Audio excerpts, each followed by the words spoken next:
সাংস্কৃতিক ক্ষেত্ৰৰ বিশিষ্ট সংগীত পৰিচালক ৰমেন বৰুৱা নিৰুদ্দেশ হৈ থকা খবৰটিয়ে অসমবাসীক চিন্তিত কৰি তুলিছে।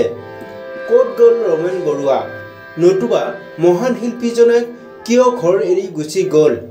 আচলতে সামাজিক মাধ্যমত বাৰে বাৰে আৱেগিক পোষ্ট দি পিতৃস্নেহ দেখুৱাই থকা ৰমেন বৰুৱাৰ জীয়ৰীয়ে ৰাতি হ'লে সুৰাপান কৰি দেউতাকক নানান ধৰণৰ গালি গালাজ কৰি ঘৰখনত অশান্তি দি থাকে।